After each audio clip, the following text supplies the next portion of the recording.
I am Rebecca, 24 years old. I work as an editor at a publishing company. I've always lived at home, but I moved out when I started junior college. Now, I live alone in an apartment and commute to work by train every day. It may seem like I'm having a fulfilling and enjoyable adult life, but ever since I can remember, I've been troubled by the abnormal behavior of my toxic mother. My father runs his own company, so I think our family was relatively well off. He has traveled frequently for business both domestically and internationally, often being away from home for extended periods. However, I believe our relationship has been good. He would often keep in touch while on his trips and always brought back souvenirs, showing his thoughtful nature. I have one older sister, and our relationship is not bad at all. Unlike me, she is talented in both academics and sports, but she never flaunted her abilities. She was a broad-minded sister to everyone, treating everyone equally with kindness. She guided me with both strictness and kindness when needed. I trusted her more than my mother. When my mother was about the same age as I am now, she married my father, who is 10 years older than her. My mother hails from a rural island and harbored a strong desire to live in the city. Right after graduating from high school, she left home and started working at a cabaret. Then she met my father, who was a customer, and they got married out of love. I have never visited my mother's hometown, and I have only met my maternal grandparents a handful of times. My mother expresses an extreme aversion to maintaining any relationship with her hometown, often stating that she never wants to return there again. Her feelings towards the city aren't just admiration, they are intense and almost obsessive, far beyond mere longing. Perhaps it was the accumulation of an inferiority complex towards her hometown that caused my mother to develop such a distorted personality. As a result, I became the target and have suffered from her harassment for many years. Compared to my exceptionally capable sister who excelled in everything, I was average in both academics and sports. My complex about this started when I was in first grader elementary school, triggered by words my mother said at that time. Your sister excels at everything, but you don't stand out at all. Even though I was little, I vividly remember my mother said so, and it hurt me deeply. Around that time, my father started traveling more frequently for business, leaving the house often. Taking advantage of his absence, my mother began comparing my sister and me, constantly judging and ranking us against each other. She doted on my elder sister, sending her to cram schools and enrichment lessons to nurture her talents without hesitation. Although she was generally fist-tighted, she considered the expenses for my sister's activities as an investment in her future and spared no expense in supporting her. As a result, my sister consistently excelled in both sports and academics, effortlessly gaining admission to a prestigious university. Today, she works at a top-tier company that everyone knows. I was constantly compared to my sister. No matter how hard I tried to earn her approval, I never achieved the results my mother desired. You're average unlike your sister, so you don't need to waste your effort. She didn't even acknowledge my efforts. I was sent to a cram school chosen by my mother for all 3 years of middle school, and she didn't let me take enrichment lessons, unlike my sister did. Instead of that, she often made me do house chores like laundry and cleaning. Even when I tried my best at these unfamiliar tasks for her, she never thanked me. Feeling sorry for me, my sister always stood up to our mother, telling her that what she was doing was wrong. Each time this happened, it would lead to a big argument between my sister and mother. As a result, it became a routine for me to reassure my sister, saying I'm fine. Being discriminated against by my own mother was tough, but what I couldn't bear more was when my sister and mother argued, making the atmosphere tense. My sister would often apologize to me with a pained expression in response to my words. I believe my sister, caught in the middle between my mother and me, also went through a lot of pain. I tried to talk to my father about it several times, but I always ended up thinking I should just endure it, so in the end, I couldn't bring myself to tell him. Our family had maintained this delicate balance for a long time, but eventually, the suppressed anger towards my mother exploded. I had endured it all for the sake of my beloved father and sister, but my determination crumbled when faced with my mother's unbelievable actions. When I was in my second year of high school, my mother forcibly sent me abroad to study. I resisted this strongly, but my mother insisted on it, and I found myself living in a foreign country where I didn't know anything for about a month and a half. The host family I stayed with during my homestay were all kind people, so I managed to get by. However, I was extremely upset by my mother's actions, and upon returning home, we had our first argument. That soured a relationship with my mother. Since then, I have tried to keep my distance from her as much as possible. I chose to attend a junior college with student dormitories to avoid seeing my mother. I worked tirelessly through part-time jobs while receiving minimal financial support for tuition and living expenses. After graduation, I started working, and I've continued this way until now. Despite living separately from home, my mother still contacts me from time to time, often saying hurtful and sarcastic remarks. To be honest, it has been quite exhausting to deal with. And then, I got married to my boyfriend whom I had been dating since junior college. When I reluctantly went to announce our marriage, persuaded by him, she made numerous sarcastic remarks about both him and me. However, he understood the relationship between my mother and me. Despite all that, he expressed his desire to marry me. Since I could foresee conflicts between my mother and his parents, we decided not to have a wedding ceremony, and I chose to live with his family after we got married. One day, shortly before my wedding, I had a chance to meet with my sister and we started talking about our mother and past events. When we talked about how different we are as sisters, my sister suddenly said, "Are you really my sister? We should get a DNA test." Ha! "That's terrible." I immediately refused her suggestion, but she insisted with a serious expression that it might be better to clarify things before my marriage.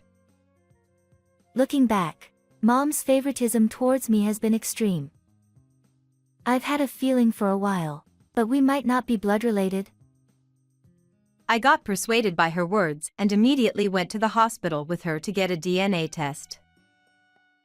On the day we received the test results, the doctor told us, "You two are not blood-related sisters." It turns out that my sister and I are half-sisters, with different fathers. My sister is undoubtedly the biological child of our mother and father, but it seems I have a different biological father. I wanted to believe in the slim chance of something different, so I exclaimed in surprise at the doctor's words, "Huh?" But my sister, sitting next to me, frowned and quietly murmured, "I knew it." "So, that's the reason why my mother dislikes me." I felt sad, but at the same time, I felt anger, which I suppressed all these years, starting boiling.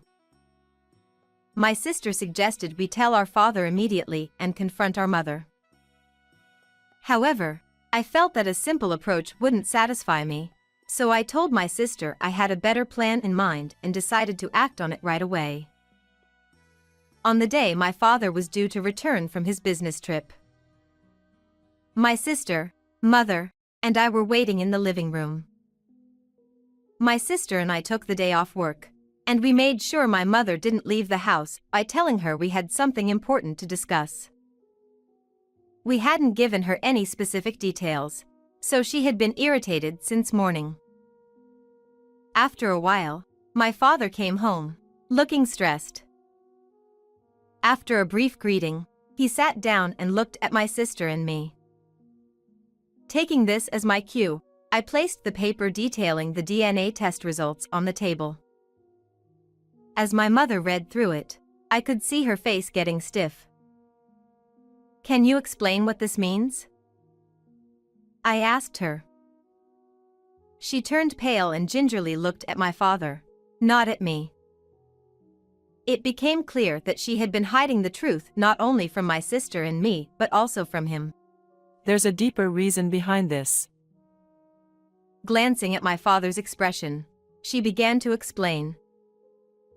According to my mother, she ran into her ex-boyfriend by chance in town and had a one-night stand under the influence of liquor. She had no feelings for her ex, but she found out she was pregnant and couldn't bring herself to have an abortion, so she went ahead and gave birth.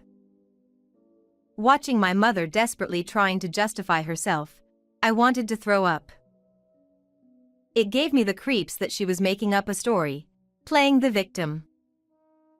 We remained silent while she was talking, and when she finished, my father finally spoke up with a solemn voice. "So, are you done making excuses?" My father's cold voice, unlike anything I had heard before, made my mother flinch. After giving her a sharp glance, he turned towards my sister and me. "I'm sorry for putting both of you through such pain." My father apologized in a strained voice, and then began to speak slowly. As it turns out, my father had a vague suspicion that I might not be his child when my mother was pregnant with me. However, rather than confronting her about it, he chose to pretend not to notice and kept silent about his doubts. It was a tough decision for him because a divorce would mean taking our mother from my sister and me. However, the other day, after hearing about the DNA test results and how badly my mother had treated me all this time, he deeply regretted his decision at that time. "If I had faced your mother back then, maybe Rebecca wouldn't have had to suffer so much," he said with a pained expression. He seems to be full of regret, but I can't blame him. Even though we're not biologically related, I know the love that my father has shown me all these years is genuine. When I told this to him, he lifted his head and looked at me. He was brimming with tears. That's right. Even if we're not blood related, we're still family. Let's put everything behind us and get along from now on. Having watched the exchange between my father and I, she spoke nonsense. Upon hearing her insensitive remark, my father glared at her and expressed his outrage. "Don't be ridiculous. We're not done yet." Yes, that's right. A one-night stand with your ex? Don't lie about it. When I said that, following my father, her mouth twitched slightly, and she murmured, "What?" When I told my father about the DNA test the other day, he said he had an idea who my biological father could be and reached out to that person. Instead of just telling my mother, which she might cavil or evade, we decided to gather testimony from that person to ensure my mother couldn't explain away. Apparently, my biological father is not someone my mother referred to as an ex, but rather one of the customers at the cabaret where my mother used to work, and he was also drinking buddy with my father. According to information gathered by a private investigator through acquaintances, my biological father lives in a neighboring state, where he lives with his parents and works in the family business. When my father asked my biological father about the past, he confessed that he had been in an affair with my mother even before my older sister was born. Furthermore, it came to light that when she became pregnant with me, she extorted money from my biological father by threatening him. She dumped my birth father, who was just a humble businessman, calling him a poor man, and falsely claimed that I was the child of a company owner and has lived comfortably with this lie until today. when I played the recorded conversation with my biological father for my mother. I don't know. This is a lie. She repeated, making desperate excuses with a weak voice. I can't believe you're such a corrupt woman. We're getting divorced. My father said that to her without mercy. I'm sorry. Please, just spare me from divorce. She clung to him desperately. Furthermore, I told her without mercy too. I'll also have my family demand compensation from you. Mother froze at my words. Your family? After we got engaged, my mother apparently demanded a betrothal money from my fiancé's parents. Initially, she agreed to decline it, but she suddenly changed her mind and insisted on it again from them. His parents tried to settle things amicably, but my mother persistently called them and sometimes even showed up at their house. She even hurled abusive words like crazy at his parents on their doorstep, so they had to call the police to have her kicked out. These strange behaviors of my mother sent his mother over the edge into depression, and she came down from stress. When I heard about it recently, I apologized to him and his parents, and suggested claiming compensation from my mother. Although they were hesitating, they decided to claim compensation from her. When I told her about it, she lashed out at me in anger. Family. Are you taking their side over mine?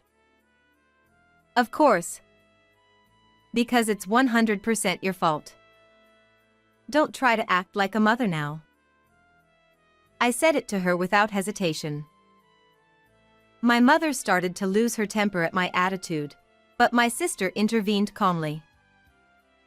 It serves you right. She reproved our mother with those words.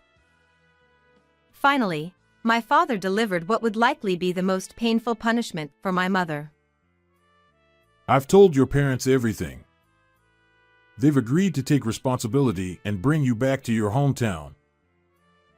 In other words, my mother is forcibly returned to her parents' home on a distant island.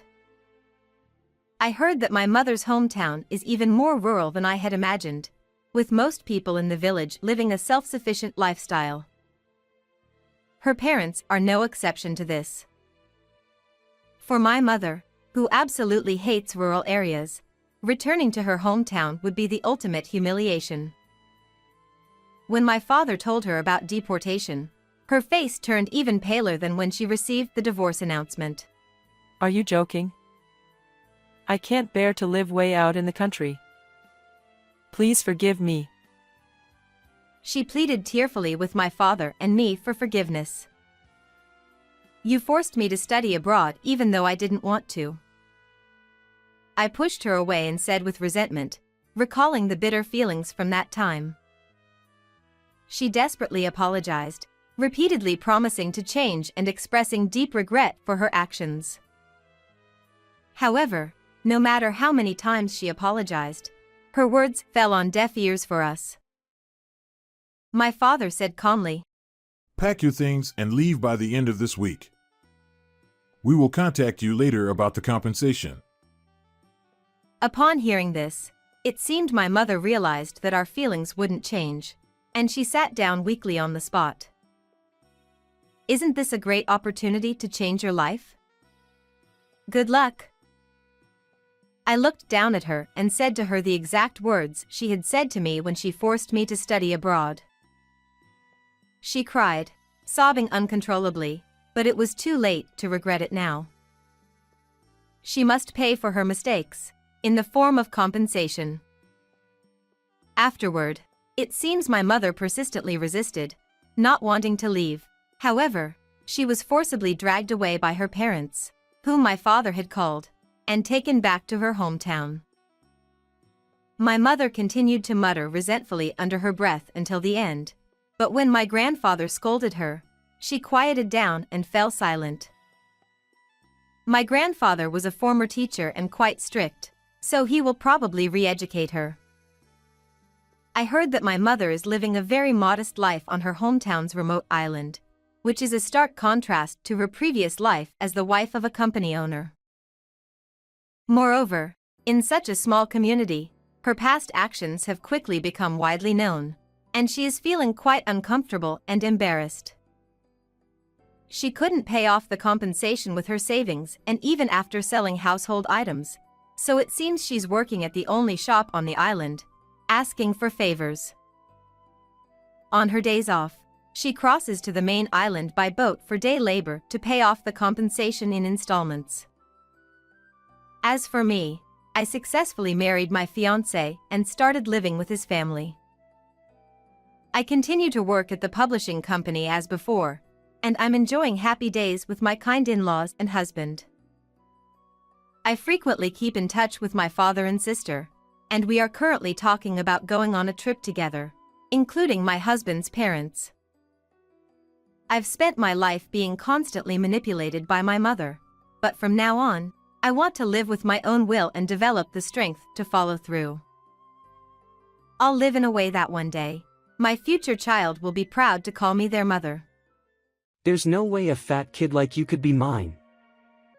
Get lost, you pig. Nick shouted angrily, and I stepped in to protect Tony. If you won't acknowledge Tony as your own child, then I'll take him in. Later, after discovering that Tony had appeared on TV, my son and his wife came to the house. Tony, let's go home with us. To these two, Tony responded, Who are you people? I'm Hannah White. Ever since my husband passed away a few years ago, I've been living alone. Living alone in a big house was lonely. I didn't have any particular hobbies, so every day was boring beyond belief. But there was one thing I looked forward to. That was seeing my grandson, Tony.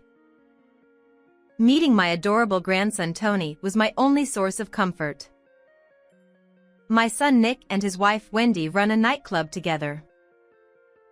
It seems to be doing reasonably well, as they always appear busy.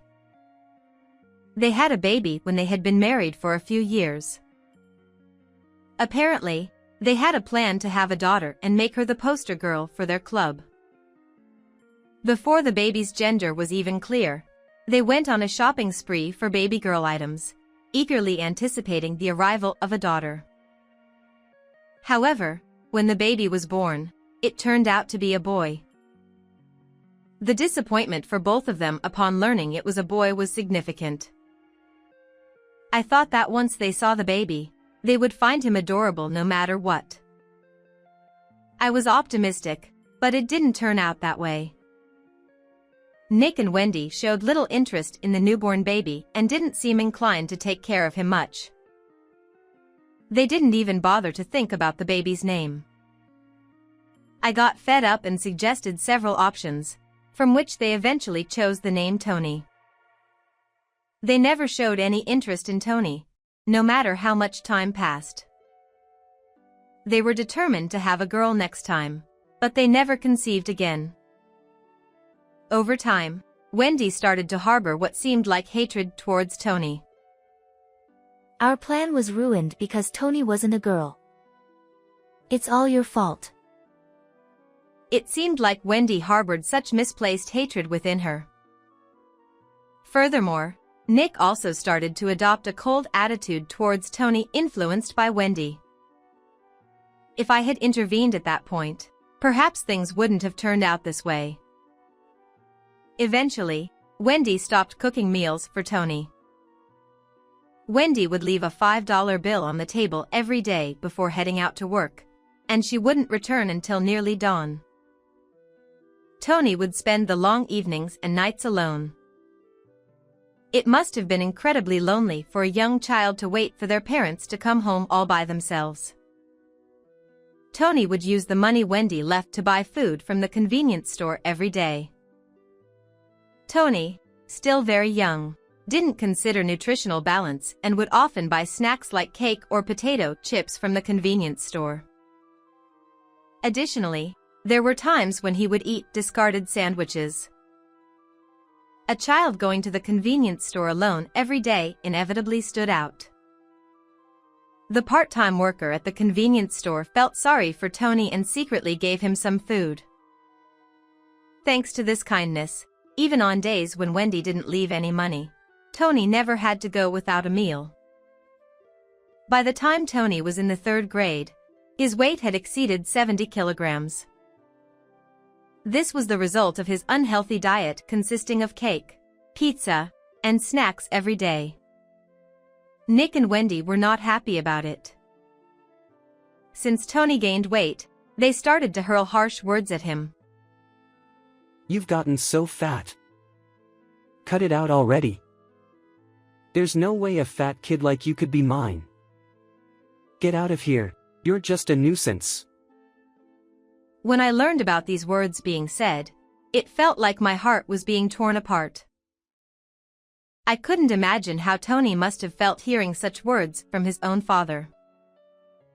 I worried about Tony, so I sometimes visited his house to check on him. I had a faint sense that Nick and Wendy harbored resentment towards Tony from their tone of voice. I visited them occasionally, partly to make sure that nothing terrible was happening to Tony. Unfortunately, one day, my fears turned out to be true. There's no way a fat kid like you could be mine. Get lost, you pig. As I opened the front door, I heard Nick's shouting.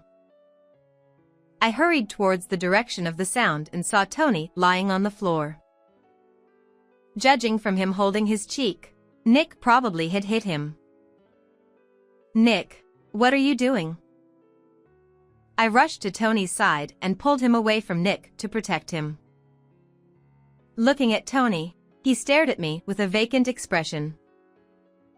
It seemed like he had resigned himself to something, and I regretted causing such an expression on his still young face.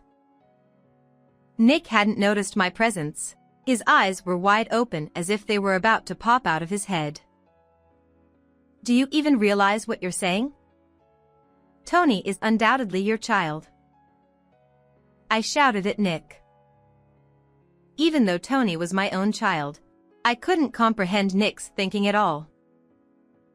It was unbelievable to subject Tony, who was innocent, to such treatment just because he wasn't the desired girl. If you won't acknowledge Tony as your own child, then I'll take him in. My sudden words left both Tony and Nick bewildered. From there, things progressed smoothly.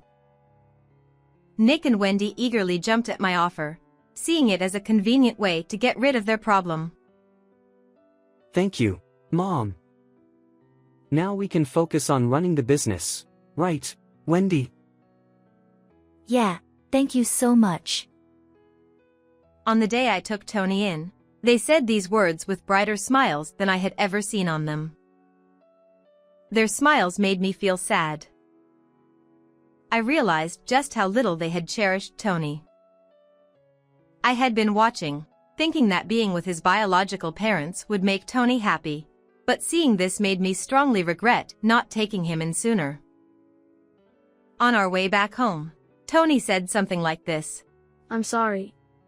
I'll grow up quickly and leave. What is he saying? When I asked him again, Tony was expressionless. You regret taking me in, don't you? You've been making scary faces since earlier. Did I have such an expression? Tony looked down sadly. It's not that. I regret not doing this sooner. If only I had let go of the idea that being with my biological parents would make me happy sooner. That's right.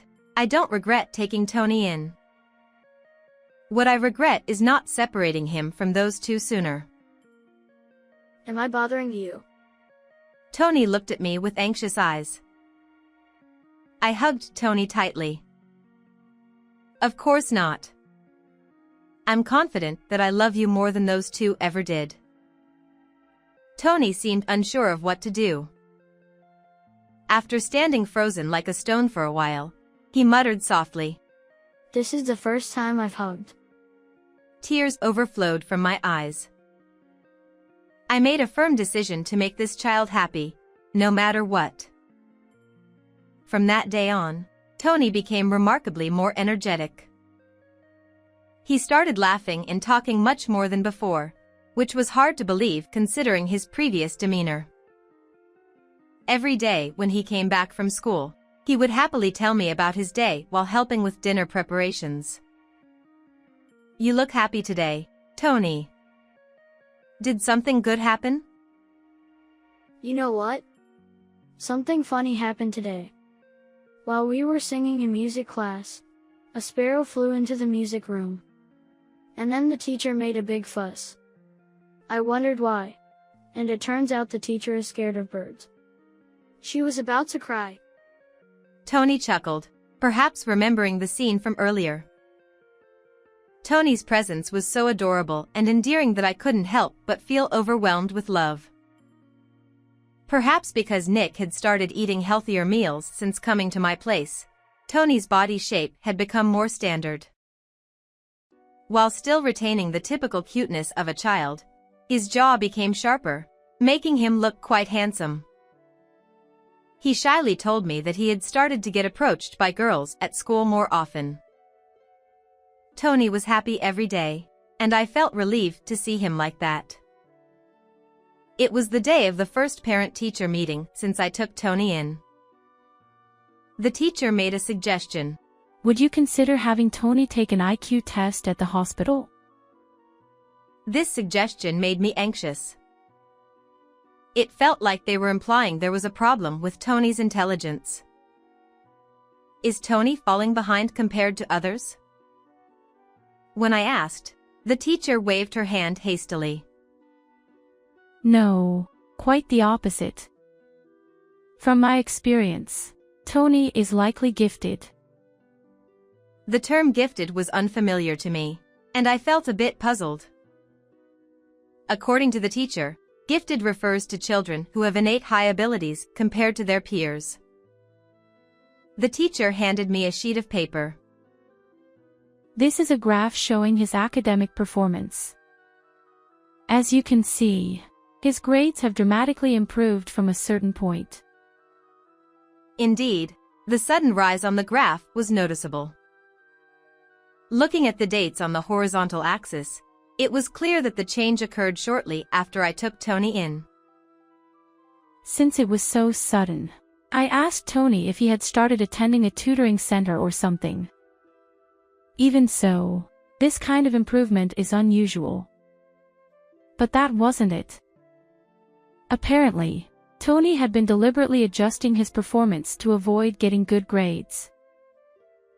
I didn't quite understand what the teacher meant, so I looked at Tony, who was sitting beside me. Noticing my gaze, Tony spoke up. In my previous home, if they found out I was getting good grades, they didn't like it. They called me arrogant and hit me even more. He shrugged his shoulders. So, during tests, I deliberately left answers blank or wrote the wrong ones. I actually knew all the answers, though. Tony smiled wryly. Now, I don't have to do that. So I just take the tests normally. They're too easy and boring, though. I understand everything just by reading the textbook, so classes aren't interesting. I want to study something more challenging, Tony said with a sigh. For a moment, I worried that the teacher might be offended by Tony's words, but I was relieved to see her laughing loudly. What do you think? If Tony is gifted, we might be able to provide support that suits him. Would you consider having him take the test at the hospital? If it would benefit Tony. With that in mind, I decided to take Tony to the hospital over the weekend. Based on Tony's behavior at school and at home, as well as the results of the IQ test, there is a possibility that Tony is gifted. The doctor said firmly. Tony's IQ was significantly higher than average, and I was surprised. I didn't know Tony was so intelligent. No wonder schoolwork is easy for him. I decided to hire a private tutor for Tony to fulfill his wish of studying more challenging subjects. The tutor is a veteran who graduated from a famous university in the UK and understands Tony's needs well. It's more fun than schoolwork. Tony was delighted. Tony passed the first-class math exam recommended by his tutor. When the tutor posted about it on social media as "my proud student," it quickly went viral. Tony became an overnight sensation, and newspapers and television stations started coming to interview him one after another. One day, while spending time with Tony as usual, the doorbell rang. "Oh. Have the reporters come already?" There was still about 30 minutes until the interview time. Assuming it was the reporters, I opened the door and was surprised. It's been a while, Mom. We've come to pick up Tony. There was Nick and Wendy. "What brings you here?" When I asked, Wendy smiled and said, Thank you for taking care of Tony. From now on, he'll be living with us. I was taken aback by her words. What is she saying now? Are you kidding? Tony has interviews scheduled. We're busy, so please leave. Upon hearing the word interview, Nick and Wendy's eyes sparkled. I knew it. That was Tony after all. I saw him on TV. Our son is truly amazing. The two exchanged looks, clearly excited. And then, they said something unbelievable. Once Tony comes back, our store will be secure. Wendy nodded along beside Nick. If customers come for Tony, our sales will increase more than ever. And in the future, he can take over the business. It'll make things easier for us. I'm appalled by the selfish thoughts of those two. They said Tony wasn't theirs, but as soon as they found out Tony is talented, they came to take him back. Tony, a child, isn't parents' property. I've had enough. When I was determined to give them a piece of my mind, Tony appeared behind me. Seeing Tony, Nick and Wendy smiled. Their smiles only fueled my irritation further.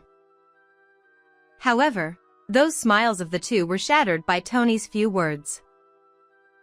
Who are you guys? Tony looked straight at the two of them and said. They couldn't hide their confusion. Who? We're your mom and dad. You're our dear child I gave birth to with a lot of pain. Wendy's words made me sick. To call him their dear child, how could they say that? As I was about to say something in response, Tony chuckled softly. My only parent here is her. I don't know you who abandoned me. Tony said firmly. Tony, she's your grandma, not your parent. Come home with us. Nick said gently, trying to reason with him. Tony glared at Nick. My home is this house with Grandma. Unlike you two, Grandma has shown me love. You're not my parents. You abandoned me and then come to take me back when you find me useful. This is the first time Tony has raised his voice so much. Nick and Wendy's faces contorted in dismay. Nick, visibly frustrated, reached out to grab Tony's arm. Just as I moved to intervene, a voice called out from behind Nick. Is what he just said true? That you abandoned him? Reporters gathered around with solemn expressions. They were here to interview Tony. It seemed the appointed time had passed without notice.